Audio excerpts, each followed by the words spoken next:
오늘 우리에게 주시는 하나님의 말씀은 창세기 19장 12절에서 23절까지 말씀입니다.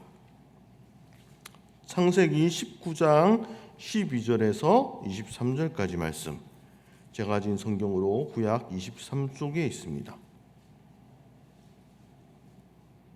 우리 한 목소리로 한 절씩 합독하시겠습니다. 그 사람들이 롯에게 이르되 이 외에 내가 속한 자가 또 있느냐? 내 사위나 자녀나 성중에 내게 속한 자들을 다 성 밖으로 이끌어내라. 그들에 대한 부르짖음이 여호와 앞에 크므로 여호와께서 이곳을 멸하시려고 우리를 보내셨나니 우리가 멸하리라. 롯이 나가서 그 딸들과 결혼할 사위들에게 말하여 이르기를 여호와께서 이 성을 멸하실 터이니 너희는 일어나 이곳에서 떠나라 하되 그의 사위들은 농담으로 여겼더라. 동틀 때에 천사가 롯을 재촉하여 이르되 일어나 여기 있는 내 아내와 두 딸을 이끌어내라. 이 성의 죄악 중에 함께 멸망할까 하노라. 그러나 롯이 지체하매 그 사람들이 롯의 손과 그 아내의 손과 두 딸의 손을 잡아 인도하여 성 밖에 두니 여호와께서 그에게 자비를 더하심이었더라. 그 사람들이 그들을 밖으로 이끌어낸 후에 이르되 도망하여 생명을 보존하라. 돌아보거나 들에 머물지 말고 산으로 도망하여 멸망을 면하라. 롯이 그들에게 이르되 내 주여 그리마옵소서. 주의 종이 주께 은혜를 입었고 주께서 큰 인자를 내게 베푸사 내 생명을 구원하시오나 도망하여 산까지 갈 수 없나이다. 두렵건대 재앙을 만나 죽을까 하나이다.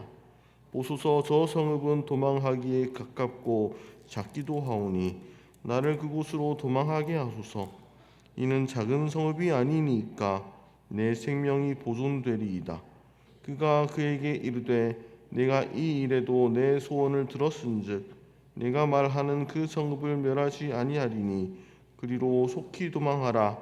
내가 거기 이르기까지는 내가 아무 일도 행할 수 없노라 하였더라.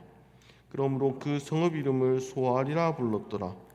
롯이 소알에 들어갈 때에 해가 돋았더라. 아멘.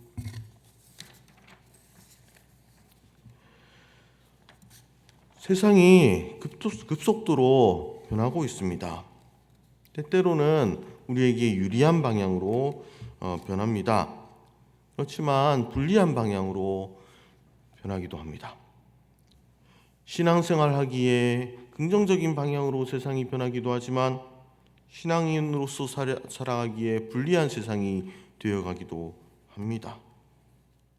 이런 변화의 시대에 우리가 어떻게 살아야 될까요? 세월이 악하기 때문에 우린 더더욱 지혜롭게 살아가야 합니다. 하나님께서 우리를 위하여 예비하신 선하신 길을 따라 우리가 살아갈 수 있도록 노력을 해야 됩니다. 어제부터 우리가 함께 묵상하고 있는 창세기 19장의 이야기, 특별히 소돔과 고모라에 살고 있던 롯의 이야기는 우리의 삶을 보여줍니다. 믿음의 사람으로 살아가고 있지만 때때로 소돔과 고모라가 생각나는 그런 세상 가운데에 우리가 살아가고 있지 않습니까? 그 세상을 살아가면서 롯의 모습은 때때로 하나님의 뜻대로 하나님 기뻐하시는 좋은 모습들을 보여주기도 하지만 때때로는 우리가 피해야 할 모습들도 보여줍니다. 일종의 타산지석이 되는 사람입니다. 바라기는 롯이 잘하는 모습을 통하여서 우리의 잘한 모습들을 더 발전시키고 혹은 롯이 잘못한 모습들을 보면서 나는 저러지 말아야지. 혹시 나의 삶 가운데 이런 실수의 모습들, 잘못된 모습들이 있진 않은가 생각해 보면서 반추하시면서 보다 주님과 더 가까이 동행하는 우리 한 사람 한 사람 될 수 있기를 바랍니다. 첫 번째로요, 롯이 잘한 점이 있습니다. 롯은 분명히 어려운 여건 속에서도 나그네를 잘 대접하려고 노력했습니다. 아브라함이요, 하나님의 천사들을 잘 대접하였고요. 하나님께 이삭이 태어날 것이다, 자녀의 축복을 받기도 했고, 또한 소돔과 고모라를 위해서 간청할 기회를 얻기도 했습니다. 그래서 아브라함은 나그네 대접하기를 잘 하여서요, 복을 받았습니다. 근데 이게 가족의 특징인지요, 롯도 아마도 어렸을 때부터 신앙교육을, 가정교육을 잘 받아서 그런지요, 롯도 아브라함처럼 나그네의 모습으로 온 천사들을 잘 대접하였습니다. 나그네의 안전을 위해서 심지어 자신과 자신의 가족들을 희생시키면서까지도 나그네를 지키려고 노력했던 그런 모습들을 볼 수가 있었지요. 성경 속엔요, 나그네와 이웃을 잘 대접했더니 큰 복을 받았던 사람들이 여럿 언급이 되고 있습니다. 여호수아서를 보면요, 기생 라합은요, 정탐꾼들, 사자들을 잘 대접하여서 그들이 위기에 빠져 있을 때에 다른 길로 도망할 수 있도록 해준 덕분에 라합과 그 집은 여리고에서 유일하게 생명을 보존했던, 구원받았던 그런 사람들이 되었지 않습니까? 마태복음 25장에도 비슷한 이야기들이 나옵니다. 거기에 양과 염소의 비유가 나옵니다. 마지막 뒤에 임금님이, 하나님께서 한 오른편의 사람을 모으고 왼편의 사람들을 모으는데요, 오른편에 있는 사람들이 이렇게 말씀하십니다. 내가 줄일 때에 너희가 먹을 것을 주었고, 목마를 때에 마시게 하였고, 나그네 되었을 때 영접하였고 하는 그런 말씀들을 하신 다음에 이렇게 말씀을 덧붙이십니다. 내가 진실로 너희에게 이르노니 너희가 여기 내 형제 중에 지극히 작은 자에게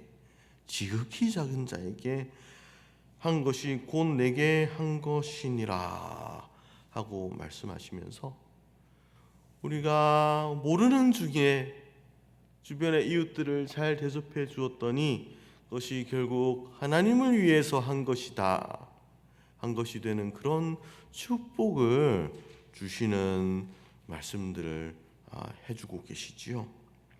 히브리서 13장 2절에서도 이렇게 말씀하십니다. 손님 대접하기를 잊지 말라. 이로써 부지 중에 천사들을 대접한 이들이 있었느니라. 그래서 성경 말씀이 계속해서 한 흐름으로 가고 있습니다. 롯이 부지 중에 천사를 잘 대접한 것처럼 우리가 주변에 있는 이웃들, 지극히 작은 자와 같은 한 사람들을 돌보고 대접할 때에 주님께서 저희를 굉장히 기뻐하실 줄 믿습니다. 우리 용인영락교회가 그런 거 굉장히 잘하고 있지요. 주요 명절 때마다, 여러 순간마다 우리의 이웃들을 돌아보려고 하는 것, 어찌 보면 그 가장 작은 자들과 같은 모습으로 계시는 예수님 섬기기 위한 것 아니겠습니까? 둘째, 롯은 급격한 변화와 어려운 시대 속에 살아가는 중요한 순간에 주저했던 아쉬움이 있는 사람입니다. 롯이 천사를 잘 대접했을 때에 12절에서 천사들이 롯에게 묻습니다. 너에게 속한 자가 또 있느냐? 내 사위나 자녀나 성중에 내게 속한 자들을 다 성 밖으로 이끌어내라. 다르게 말하면요, 이 다음 장면을 알고 있는 우리의 관점에서 볼 때에 롯은 엄청난 기회를 얻은 것입니다. 내가 사랑하는 사람들, 내 아끼는 사람들, 내가 함께 구원받기 원하는 사람들, 이 사람들을 데려다가 소돔과 고모라에 떨어진 그 불재앙으로부터 피해서 목숨을 건질 수 있게끔 할 수 있는 그런 절호의 찬스를 얻은 것입니다. 안타깝게도 물론 이때까지는 재앙이 일어나지 않았기 때문에 주변 사람들은요, 특히 롯의 사위가 될 사람들은 이 기회가 얼마나 소중한 기회인지 몰랐습니다. 사위들은 이것을 농담인 줄 알았습니다. 주어진 기회를 잡지 않았습니다. 심지어요, 16절을 보면 롯도 지체하면서 주저주저하면서 머뭇거렸습니다.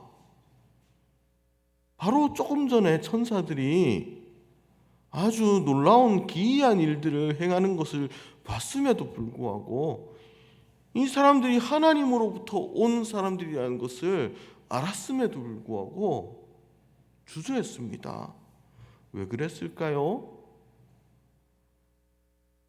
롯의 모습은 이해할 만합니다. 우리도 그럴 겁니다. 왜냐하면요, 자신의 전 재산을 버려두고 떠나야 하는 것이었기 때문입니다. 우리나라에도 오래전에 비슷한 상황이 있었지요.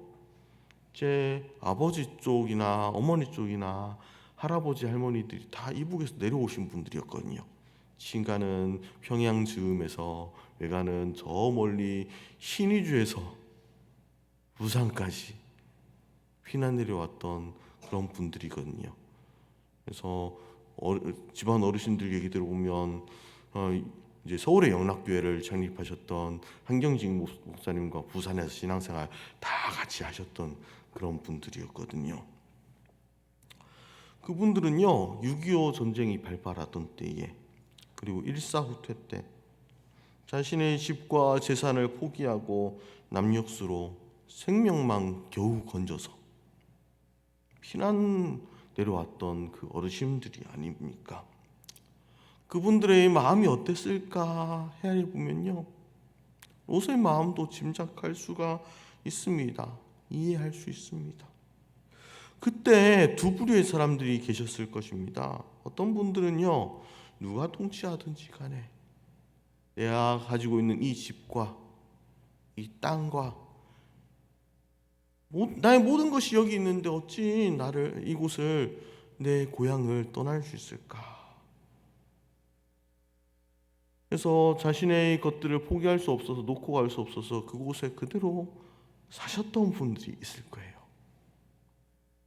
다른 어떤 분들은요, 이 공산당이 집권하면 이 신앙의 자유를 빼앗기고 말 텐데 하면서 과감하게 떠났던 분들도 계실 것입니다.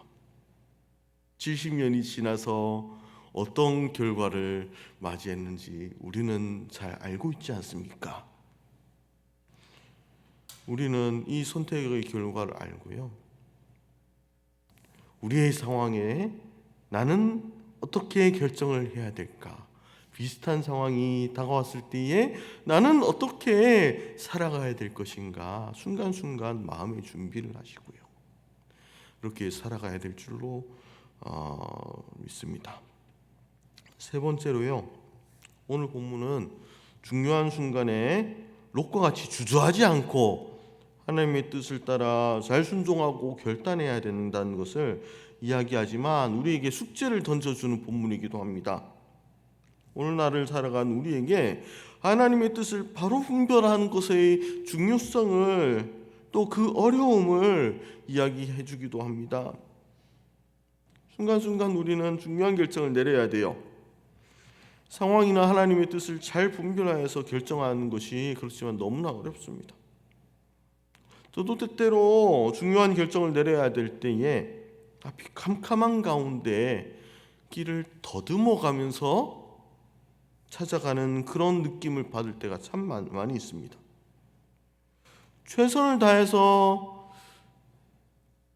더듬어 가면서 길을 찾아가는데 때때로는 아쉽다 하는 느낌이 들기도 하지만요, 때때로 5년 뒤에 10년 뒤에 기도하면서 내린 결정들, 야, 하나님께서, 나는 어떤 미래가 펼쳐질지 예상하지 못했지만 하나님께서 나를 지켜주셨구나, 하나님께서 날 여기까지 인도하셨구나 하는 그런 감사의 마음들이 있을 때도 참 많이 있습니다. 예언과 분별이라는 책이 있습니다. 거기에서 제안하는 분별의 방법이 유용하기 때문에 거기에 나와 있는 많은 내용 중에 두 가지만 소개해 보고자 합니다. 첫 번째로 이 말씀이 바른 말씀인지 혹은 아닌지 분별하는 중요한 기준 중에 하나는요, 그 말씀을 전하시는 분의 성향과 성품과 삶의 방식을 통하여서 이 예언자가 바른 예언자인지 아닌지 잘 살필 수가 있다고 합니다. 또 다른 하나는요, 그가 전하는 메시지의 내용 및 메시지가 제시하는 엄중한 도전이 하나님이 우선시하는 가치를 반영하고 그 메시지를 받는 사람이 하나님과 주저 없이 사귐을 갖게 하려고 노력한지 여부를 살펴보는 것이라고 합니다. 달리 말하면요, 우리가 평소에 성경을 꾸준히 읽고요,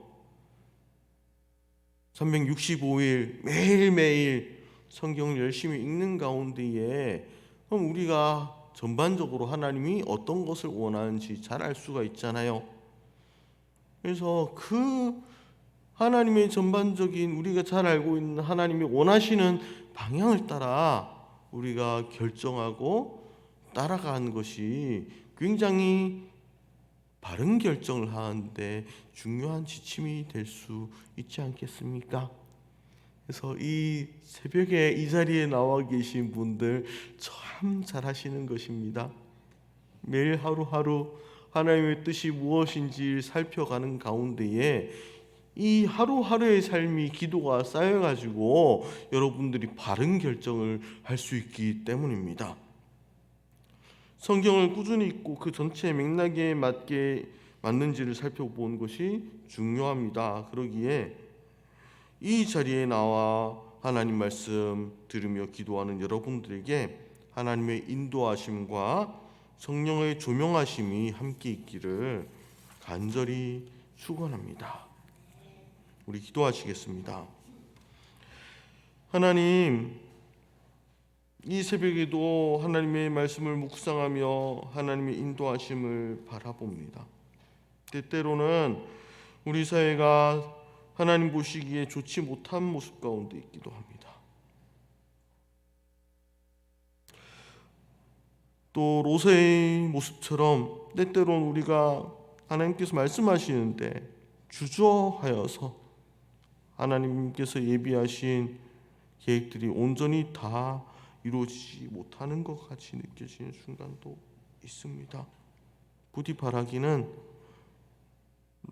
롯과 같이 우리의 이웃들을 잘 돌아볼 수 있는 사람들 되게 하시고, 또 롯과 다르게 결정해야 되는 순간, 일어서서 움직여야 되는 순간